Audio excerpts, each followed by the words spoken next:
नमस्कार साथियों, आज एक बहुत ही महत्वपूर्ण टॉपिक को लेकर फिर से मैं आप लोगों के सामने उपस्थित हूँ। साथियों, आज का मेरा टॉपिक उत्तराखंड के अंदर मेडिकल कॉलेज के 1455 पदों पर जो डॉक्यूमेंट वेरिफिकेशन का काम चल रहा है उस पर आज मैं बात करने के लिए आप लोगों के सामने उपस्थित हूँ। साथियों, जैसा कि आप सभी जानते हैं, उत्तराखंड के अंदर मेडिकल कॉलेज के 1455 पदों पर महिला डिप्लोमा धारक कैंडिडेट्स का डॉक्यूमेंट वेरिफिकेशन पूरा हो चुका है और अब महिला डिग्री धारक कैंडिडेट्स का डॉक्यूमेंट वेरिफिकेशन चल रहा है।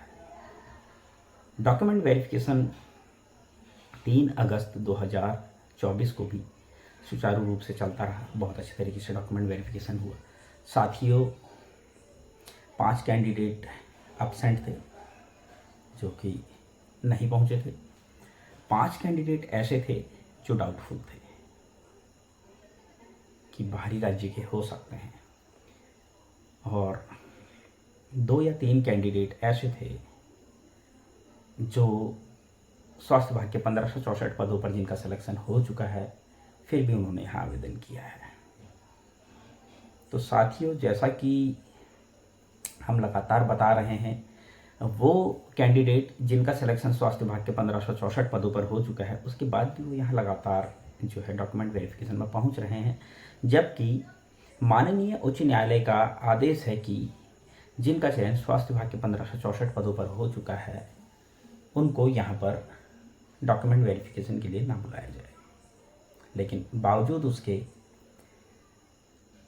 हाईकोर्ट के आदेशों की अवहेलना करते हुए, अनदेखी करते हुए, नियमों को ताक पर रखते हुए ये लोग फिर भी डॉक्यूमेंट वेरिफिकेशन में पहुँच रहे हैं। ये बहुत बड़ा मुद्दा है साथियों, जैसा कि शुरुआत से ही मैं अंदेशा जता रहा था कि अगर भर्ती अलग अलग होगी तो कहीं ना कहीं ये लोग यहाँ अप्लाई करेंगे। शुरू से मुझे इस चीज़ का डाउट था। जब स्वास्थ्य विभाग के 1564 पदों पर भर्ती प्रक्रिया चल रही थी या शुरू होने वाली थी, तभी मैंने ये कह दिया था कि आने वाले समय में दिक्कतें बढ़ेंगी, यही लोग बाद में यहाँ भी अप्लाई करेंगे और उस समय हम दिक्कत में आएंगे, और वही हुआ। लेकिन अब सवाल ये है कैसे इनको बाहर किया जाए। साथियों, जैसा कि मैं लगातार आप लोगों को बोल रहा हूं, ऐसे लोगों की लिस्ट बनना बहुत ज़रूरी है, क्योंकि आज भी जिस तरीके से 3 अगस्त 2024 डॉक्यूमेंट वेरिफिकेशन का जो सिलसिला था वो जारी रहा, लेकिन 3 अगस्त 2024 को भी ये लोग पहुंचे।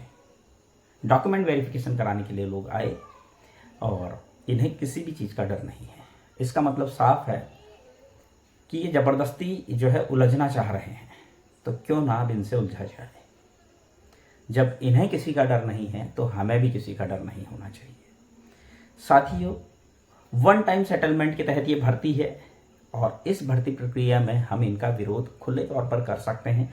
मंत्री जी से शिकायत कर सकते हैं। मंत्री जी से हम कह सकते हैं आज की डेट में कि आपने खुद कहा था कि पोर्टल इसलिए बंद करवाया जा रहा है। जब 12 दिसंबर 2023 को पोर्टल बंद करवाया था मंत्री जी ने, तो मंत्री जी ने एक आश्वासन दिया था हम लोगों को कि पोर्टल इसलिए बंद करवाया जा रहा है ताकि पहले इन लोगों को नियुक्ति दे दी जाए, ताकि ये लोग फिर यहाँ आवेदन ना कर सके। तो अब हम ये बात मंत्री जी से कह सकते हैं कि आपने पोर्टल ही इसलिए बंद करवाया था ताकि ये लोग यहाँ आवेदन ना करें। तो अब ये आवेदन कर रहे हैं, आप इनके ऊपर सख्त से सख्त कार्रवाई कीजिए और इनको स्वास्थ्य विभाग के 1564 पदों से भी हटाकर, जिन लोगों ने ज्वाइन किया उनको तुरंत उन पदों से भी हटाकर घर बिठाइए, और जिन लोगों ने ज्वाइन नहीं किया वो तो घर बैठेंगे ही बैठेंगे, या फिर वो जो भी कर रहे हैं उनको करने दीजिए, लेकिन मेडिकल कॉलेज के 1455 पदों पर इन लोगों को नहीं आने देना है।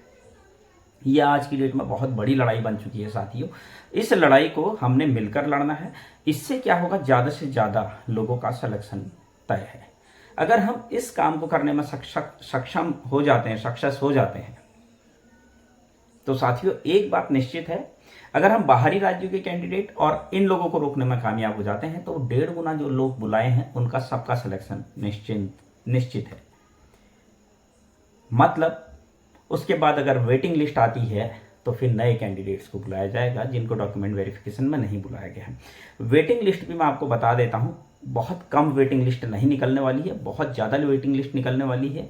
बहुत अधिक जो हैं कैंडिडेट अभी ऐसे हैं जिन्होंने ज्वाइन नहीं किया है, स्वास्थ्य विभाग के 1564 पदों पर बहुत बड़ी संख्या में वेटिंग लिस्ट निकलने वाली है। अदर स्टेट का केस जीतने वाले हैं, वहाँ पर भी अभी उस पर भी नियुक्तियाँ मिलेगी, और क्षैतिज आरक्षण के केस में भी अभी बहुत बड़ी संख्या में लोग आएंगे। तो इसका मतलब हमको एकजुट होकर इन लोगों का विरोध करना है। बहुत बड़ा मुद्दा है साथियों, मैं फिर से कह रहा हूँ, बहुत बड़ा मुद्दा है। हमको चीज़ों को समझना होगा। मैं लगातार इस चीज़ को कह रहा हूँ, जितने लोगों का डॉक्यूमेंट वेरिफिकेशन हो गया है वो सभी लोगों से, जितने लोग कम्युनिकेशन कर सकते हैं उनसे कम्युनिकेशन कीजिए, और उन सभी लोगों की लिस्ट हम लोगों को बनानी है कि कितने लोग ऐसे हैं जिनका चयन स्वास्थ्य विभाग के 1564 पदों पर हो चुका था, फिर भी उन्होंने यहाँ आवेदन किया।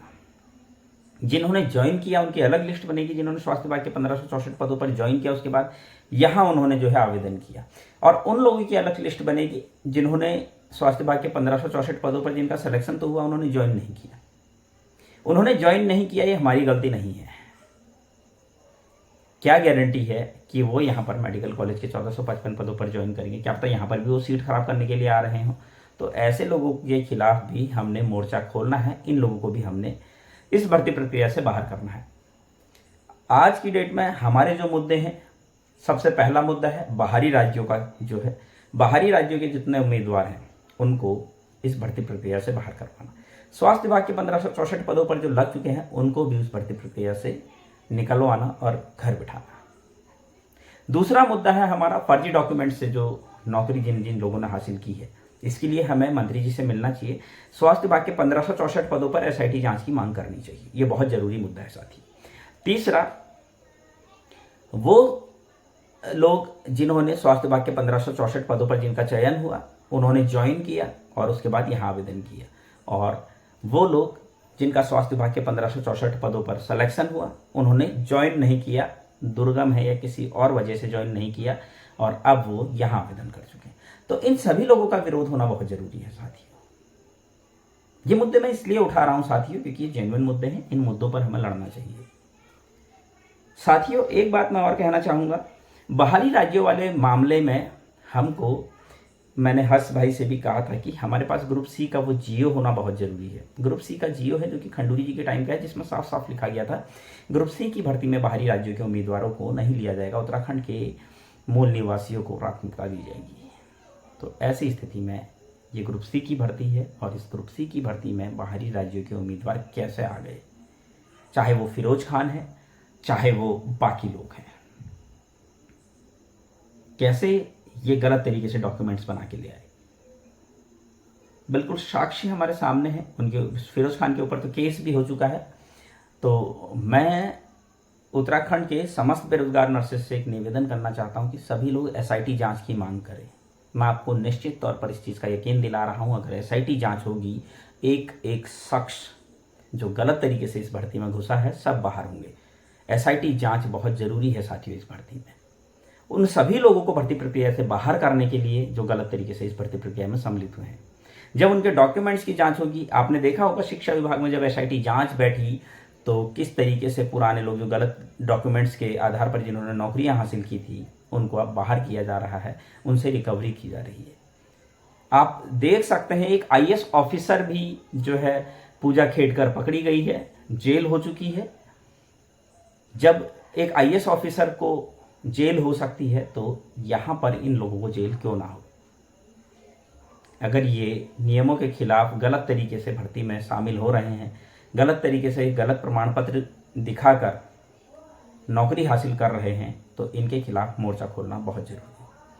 साथियों, मैं आप लोगों से सिर्फ और सिर्फ एक निवेदन कर रहा हूं, स्वास्थ्य विभाग के 1564 पदों पर एसआईटी जांच की मांग हो, मेडिकल कॉलेज के 1455 पदों पर जैसी भर्ती प्रक्रिया पूरी होती है यहाँ पर भी एसआईटी जांच की मांग हो।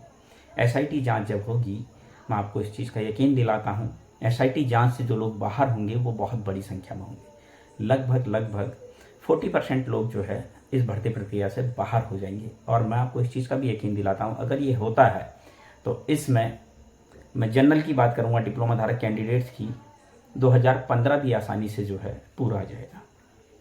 बस हमको देखना होगा कि किस तरीके से इन लोगों को बाहर किया जाए। हमें जागरूक रहना बहुत ज़रूरी है, हमें एक्टिव रहते हुए काम करना बहुत ज़रूरी है। एक दूसरे की टांग खींचने से अच्छा है हम काम करें। साथियों, उम्मीद करता हूँ आपको मेरी जानकारी पसंद आई होगी। उम्मीद करता हूँ आप लोग मेरे चैनल पर इसी तरीके से बने रहेंगे। आगे भी मैं इसी तरह की जानकारी आप लोगों के लिए लेकर आता रहूँगा। तब तक के लिए धन्यवाद।